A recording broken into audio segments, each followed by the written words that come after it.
Good evening class. My name is Himanshu Bastar. आज मैं आप लोगों के साथ अपना केवी टीजीटी मैंने 9 केवी कॉन्ट्रेक्चुअल के इंटरव्यू दिए हैं और मैंने केवी टीजीटी मैथ का रिटन एग्ज़ाम जो रिसेंट में हुआ था वो क्वालिफाई किया है और उसका इंटरव्यू दिया है, जिसके एक्सपीरियंस आज मैं आप लोगों के साथ शेयर करूँगा। तो 1 बाय 1 मैं अपने 9+1 यानी कि 10 इंटरव्यू के बारे में आप लोगों को एक मोटा मोटा आइडिया दूँगा। फर्स्ट मेरा इंटरव्यू था वो AFS मैमरा लखनऊ में था। मेरे पैनल में 7 मेंबर्स थे, जिनमें 2 सब्जेक्ट से रिलेटेड एक्सपर्ट थे और 1 साइकोलॉजिस्ट एंड कुछ मेंबर्स थे वो जनरल फील्ड के थे। तो मेरे जो जनरल सेक्शन, मैंने अपने इंटरव्यू को 2 पार्ट में डिवाइड किया है। First is general section and second is subject specific. तो जनरल सेक्शन में मेरा जो इस इंटरव्यू में क्वेश्चन पूछे गए हैं वो जनरल सेक्शन में केवल इंट्रोडक्शन पूछा गया है और मेरी हॉबीज़ से रिलेटेड, जैसा कि मैं अपनी हॉबीज़ में लिखता हूँ reading books and watching movie. तो यहाँ पर मेरे जनरल सेक्शन में जो हॉबीज़ में था वो मूवी से रिलेटेड क्वेश्चन पूछे गए हैं कि उस टाइम जो मेरा इंटरव्यू हुआ था वो मार्च के अराउंड हुआ था। तो उसमें मूवी में ये क्वेश्चन पूछा गया है कि रिसेंट में किस मूवी को ऑस्कर अवार्ड मिला है और किस सॉन्ग को ऑस्कर अवार्ड मिला है और उस मूवी का नेम और सॉन्ग का नेम बताना था। एंड सब्जेक्ट स्पेसिफिक में जो क्वेश्चन मुझसे 2-3 जगह पूछा गया है वो ये है, how will you introduce coordinate geometry first time for class 9 student. क्योंकि क्लास 9 में कोऑर्डिनेट ज्योमेट्री बच्चे सबसे पहली बार पढ़ते हैं, तो उन लोगों को आप कोऑर्डिनेट ज्योमेट्री कैसे इंट्रोड्यूस करोगे। एंड अगर ये मतलब टीचिंग के लिए दिया गया था ये टॉपिक, डेमो टीचिंग के लिए, और इस वाले इंटरव्यू में मेरी रैंक 2nd थी।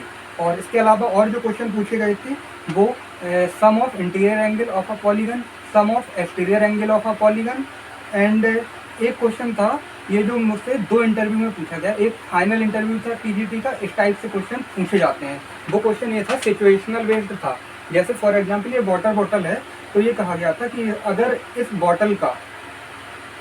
बॉटल में अगर पानी भरा है, वो पानी उतना ही भरा रहा है लेकिन वो दिखे जाता, तो उसको हम लोग कैसे करेंगे। ये सिचुएशनल बेस्ड क्वेश्चन है। तो और इस बोतल में पानी इतना ही रहना चाहिए लेकिन वो दिखने ज़्यादा लगे, तो इसको कैसे करेंगे, ये क्वेश्चन था। तो अभी मैं अगर आपको आंसर बताऊंगा तो ये ज़्यादा लंबा वीडियो हो जाएगा, तो अभी मैं केवल क्वेश्चन डिस्कस कर रहा हूँ और इनके आंसर मैं टाइम टू टाइम अपलोड कर दूँगा, ठीक है। तो ये फर्स्ट इंटरव्यू में मेरे क्वेश्चन थे और इसमें मेरी रैंक 2nd थी। और जो मेरा 2nd और 3rd इंटरव्यू था वो ग्वालियर में हुए थे। ग्वालियर में AFS KV number 2 AFS and CRPF नया गाँव ग्वालियर। तो पहले मैं CRPF नया गाँव ग्वालियर के बारे में बताता हूँ, जिसमें मेरी रैंक 1 थी और यहाँ का इंटरव्यू लगभग मेरा 20 से 30 मिनट चला था। और इसमें जो जनरल सेक्शन में काफ़ी चीज़ें पूछी गई थी, इंट्रोडक्शन और हॉबी में बुक रीडिंग थी मेरी, उससे भी क्वेश्चन पूछे गए, मूवीज़ से भी क्वेश्चन पूछे गए। और सब्जेक्ट में पूछा गया था how will you teach triangle, types of triangle को बताना है बच्चों को, कैसे बताओगे, एक्टिविटी के थ्रू बताओ ट्राइंगल कितने टाइप के होते हैं, कैसे बताओगे ट्राइंगल के बारे में बच्चों को। और एक जो क्वेश्चन है जिसमें कंफ्यूज हो जाते हैं लोग, वो था जीरो, व्हाट इज जीरो। तो जीरो को एक बार सुनने पे ऐसा लगता है कि वो पूछ रहे हैं जीरो, ZERO, यानी कि वो नंबर वाले जीरो के, होल नंबर जीरो है उसके बारे में पूछ रहे हैं, लेकिन वो पूछ रहे थे कि जीरोस ऑफ अ पॉलिनोमियल। तो ये एकदम से माइंड में क्लिक कर गया था। जीरो उनने केवल नेम बदल दिया था भाई रूट्स। अगर हम लोग रूट्स बोलते हैं तो वो इजीली समझ में आ जाता है, लेकिन अगर बोल दिया जीरो तो ये थोड़ा कन्फ्यूजिंग हो जाता है। तो zeros are the roots of the equation which satisfy the given equation, ये था। एंड इसमें और क्वेश्चन पूछा गया था, जीरोस हो गया और एक मिनट, हाँ, और इसमें जीरो था, एक्सप्रेशन क्या होते हैं, expression, polynomial, difference between expression and polynomial. और ये वाला क्वेश्चन 2 जगह पूछा गया। ये वाला कुछ क्वेश्चन है जो बिल्कुल इंटरव्यू के फिक्स क्वेश्चन है, जिनमें ये 2 बहुत ज़्यादा इंपॉर्टेंट है।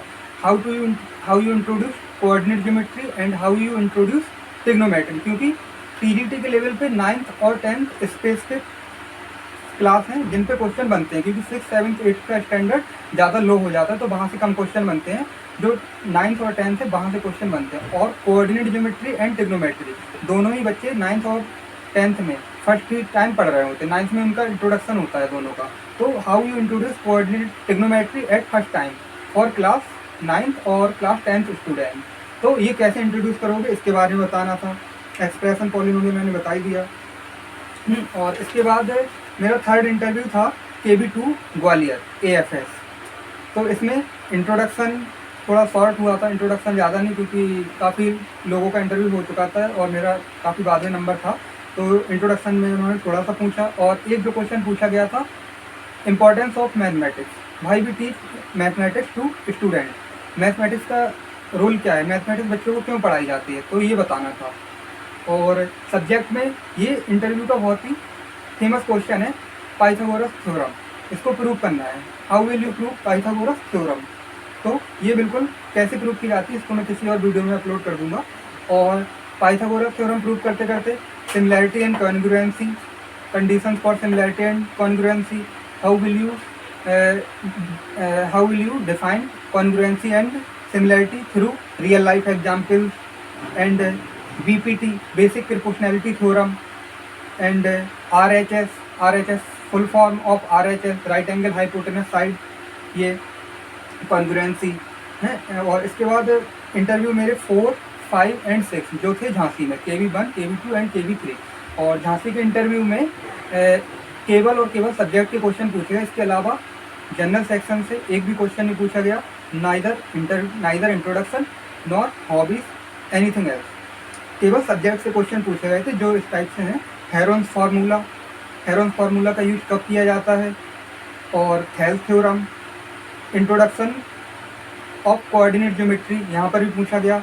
ऑर्थो सेंटर क्या होते हैं, सरकम सेंटर ये पूछा गया। Median, difference between median and altitude, क्या मीडियन एंड एल्टीट्यूड सेम भी हो सकते हैं किसी ट्राइंगल के लिए। आइडेंटिटी एंड इक्वेशन, आइडेंटिटी और इक्वेशन में डिफरेंस क्या है, ये सेक्टर एंड सेगमेंट। और प्रोबेबिलिटी, यहाँ पर KB का स्कोर भी पूछा गया 2 जगह का। एंड एक ये सिचुएशनल बेस्ड क्वेश्चन ये पूछा गया था, अगर हम आपको अपने यहाँ पर रख लें तो आपके तो KB में इतने नंबर हैं, फिर तो आप यहाँ पर रहोगे ही नहीं। और एक ये क्वेश्चन पूछा गया था कि हम आपको क्यों रखें, कि आप मतलब हम टीचर्स के लिए स्पेशली क्या कर सकते हो, अगर हम आपको रख लें तो आप हम लोगों के लिए जो स्टाफ है बच्चों के अलावा टीचर्स के लिए क्या खास कर सकते हो, ये क्वेश्चन पूछा गया था। और मेरा जो लास्ट इंटरव्यू था कॉन्ट्रेक्चुअल वाला वो था लखनऊ में, लखनऊ RDSO लखनऊ, जहाँ पर मेरी रैंक 1 थी। वहाँ पर जनरल सेक्शन में भी काफ़ी क्वेश्चन पूछे गए। ये वाला इंटरव्यू मेरा काफ़ी अच्छा गया था, इसमें रैंक 1 थी। जनरल सेक्शन में इन्होंने बहुत सारे क्वेश्चन पूछे और सब्जेक्ट के भी खूब सारे क्वेश्चन पूछे। जनरल सेक्शन में इंट्रोडक्शन लिया गया और इंट्रोडक्शन के बाद हॉबीज़ में बुक रीडिंग से भी क्वेश्चन पूछे गए और मूवीज़ से भी। मैथमेटिक्स पे बेस्ड मूवी मैंने हॉलीवुड की बताई थी, अ ब्यूटीफुल माइंड। तो फिर उन्होंने पूछा कि उस मूवी में वो एक्टर होता है उसको क्या बीमारी थी, तो मैंने बताया सिजोफ्रेनिया। फिर उस बीमारी के सिम्टम्स क्या होते हैं ये पूछने लगे, बोले एक्चुअली मुझे पता था वो, तो मैंने बता दिया। और इसके अलावा कोई ऐसी मैथमेटिक्स पे बेस्ड मूवी बताओ जो इंडिया पे बनी हो, तो मैंने वो बता दी आमिर खान की है, तारे ज़मीं पर। तो उसमें वो ईशान अवस्थी, उसको क्या प्रॉब्लम होती है तो वो पूछा। और उस प्रॉब्लम में क्या होता है, जो पेशेंट होता है उसको क्या प्रॉब्लम होती है वो पूछा। एक बुक का नेम पूछा, यू कैन विन, ये किसने लिखी है, तो फिर मैंने वो बता दिया। उसकी टैगलाइन क्या है वो भी पूछी गई। तो मुझे बुक रीडिंग और मूवीज़ में इंटरेस्ट है, तो मुझे उसके बारे में नॉलेज है, तो वो मैंने बता दिया था। और सब्जेक्ट पे ये क्वेश्चन पूछे गए थे कि एक आइडेंटिटी दी थी x³ + y³ + z³ - 3xyz, इसको एक्सपेंड करना है। एंड और ये क्वेश्चन पूछा गया था यहाँ पर, जनरल सेक्शन हो गया, सब्जेक्ट हो गया, ये परमानेंट का है। और इसके बाद हाँ लास्ट इंटरव्यू का एक क्वेश्चन और है,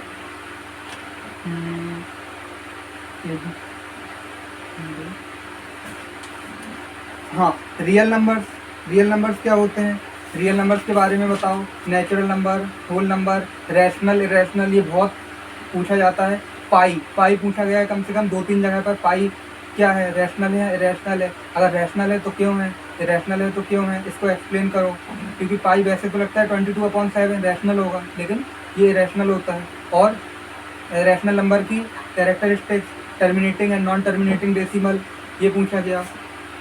तो कुल मिलाकर जो क्वेश्चंस का लेवल होता है वो 9th और 10th, इससे बाहर एक भी इंटरव्यू में क्वेश्चन नहीं गया है केवी के, टीजीटी के लेवल पे। 9th और 10th से जो ज़्यादातर पूरा क्वेश्चन का जो लेवल रहा वो 9th एंड 10th। तो अगर आप लोग 9th और 10th को अच्छे से कवर कर लो एनसीईआरटी, और उनका जो एक्सपेक्टेशन रहती है वो ये रहती है कि जो एनसीईआरटी में जिस टाइप से बताया गया है, एक्टिविटी के थ्रू, एग्जाम्पल के थ्रू, और जिस टाइप से एनसीईआरटी में टॉपिक को स्टार्ट किया जाता है, वैसे वो वही चाहते हैं कि एनसीईआरटी के अकॉर्डिंग बच्चे पढ़ाएं। और 9th 10th को अच्छे से कवर कर लो, और अगर हो सके तो 6th 7th 8th interview contractual के हो या परमानेंट का हो, टीजीटी के लिए स्पेशली। तो ये 6th to 10th अगर हो सके तो 6th to 10th, otherwise 9th और 10th अच्छे से कवर कर लो, तो आपका ये टीजीटी का इंटरव्यू हो जाएगा। अब मैं बात करता हूँ मेरे फाइनल इंटरव्यू का, जो 23rd of May मेरा सबसे पहला नंबर था इंटरव्यू के लिए, सबसे पहला नंबर था। और मेरे पैनल में 4 मेंबर थे, जिसमें एक सब्जेक्ट एक्सपर्ट थे, और जिसमें 3 मेल और 1 फीमेल टीचर थी। और जिसमें एक फीमेल थी वो सब्जेक्ट एक्सपर्ट थी, और एक जो एजेड टीचर थे वो प्रिंसिपल थे शायद, क्योंकि उनके जो क्वेश्चन थे वो एक इस टाइप से हो रहे थे कि जैसे कोई बच्चा उसे ज़्यादा कुछ नहीं आता तो उसके लेवल को लेके बताओ, कि जैसे हमें कुछ नहीं आता मैथ के बारे में, तो हमें बताओ ये मैथ में ये कैसे हो जाएगा। तो वो बिल्कुल बहुत ही लो कर रहे थे। इंटरव्यू में क्वेश्चन का लेवल इतना लो कर दिया जाता है कि हम लोग को ये समझ में नहीं आता कि ये बताएं कैसे, बताएं इसको इतना लो कैसे बता दें, क्योंकि हम लोग सॉल्व करने में लगे जाते हैं क्वेश्चन, और इंटरव्यू में पूछे जाते हैं प्रैक्टिकल बेस्ड क्वेश्चन, थ्योरम्स और स्टेटमेंट, इस टाइप से क्वेश्चन पूछे जाते हैं। तो उन्होंने पूछे थे जो 2-3 एक्टिविटी बेस्ड क्वेश्चन, कुछ थ्योरम प्रूव कराई थी, वो अभी मैं बताता हूँ। और इसके अलावा और इंट्रोडक्शन से कोई भी क्वेश्चन नहीं पूछा गया, सीधा सब्जेक्ट को स्टार्ट किया गया। जो मेरे पैनल में जितने भी बच्चे थे उनका केवल और केवल सब्जेक्ट से ही क्वेश्चन पूछे गए। इसके अलावा जो अदर पैनल चल रहे थे वहाँ पे सब्जेक्ट और जनरल सेक्शन से भी क्वेश्चन पूछे गए, पेडागॉगी, एनसीईआरटी, सीबीएसई, यहाँ से भी क्वेश्चन पूछे गए। लेकिन मेरे पैनल में केवल और केवल सब्जेक्ट के क्वेश्चन पूछे गए। तो सब्जेक्ट के क्वेश्चन में और टॉपिक उन्होंने जो दिया था वो अपने मन से दिया था क्या कि कौन से टॉपिक आप तैयार करके आए हो, तो मैंने 4-5 टॉपिक बता दिए थे, polynomial, circle, coordinate geometry and number system. तो उन्होंने उसी में दे दिया था नंबर सिस्टम पढ़ाने के लिए। और फिर उन्होंने कहा 5-7 मिनट पढ़ाने के बाद मुझे बुला लिया, और फिर उसके बाद क्वेश्चन पूछे उसी चैप्टर से, fundamental theorem of arithmetic, Euclid division lemma, और 3 साइड दे दी थी, 3, 3, 6। कहा था इसका एरिया बताओ। अब इसका एरिया तो निकलेगा ही नहीं, क्योंकि 3, 3, 6 ट्राइंगल के फॉर्मेशन के लिए कंडीशन है sum of any 2 sides always greater than third side. तो ये मुझे आ गया था है, तो ये पूछा था। फिर पूछा कि अगर 3 पॉइंट्स कोलिनियर हैं तो उसके लिए कंडीशन क्या होती है, ये क्वेश्चन था। और 2 थ्योरम प्रूव कराई थी कि एक अगर सेंटर से कॉर्ड पर परपेंडिकुलर खींचते हैं तो ये कॉर्ड को 2 इक्वल पार्ट में डिवाइड करता है, इसको प्रूव करना था। और सेकंड थ्योरम थी इसी से रिलेटेड कि अगर सेंटर से इक्वी डिस्टेंस 2 कॉर्ड हैं तो वो इक्वल होती हैं, ये प्रूव करना था।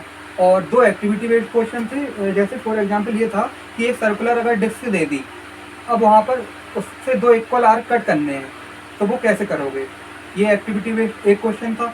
और सेकंड एक्टिविटी बेस्ड क्वेश्चन ये था कि जैसे ये बॉटल है, इसमें पानी भर दिया, अब इस बॉटल का पानी भरा है, इसका हमें वॉल्यूम फाइंड करना है, ना हमें बॉटल की रेडियस पता है, ना बॉटल की हाइट पता है, तो इसका कैसे फाइंड करेंगे। तो ये एक्टिविटी बेस्ड क्वेश्चन था। और सूटेबिलिटी फॉर द पोस्ट में जो लिखा हुआ था उससे एक क्वेश्चन ये पूछा था कि what is the difference between creativity and critical thinking, ये बताना था। और इसके अलावा इसमें और ज़्यादा कुछ नहीं पूछा गया। मेरा इंटरव्यू लगभग 12 to 15 मिनट चला था। तो ये जो मैंने आप क्वेश्चन डिस्कस किए, इनके आंसर मैं आने वाली वीडियो में आपके साथ शेयर करूँगा, क्या आंसर है इनके, कैसे आंसर करना है। आज के लिए इतना ही, थैंक यू।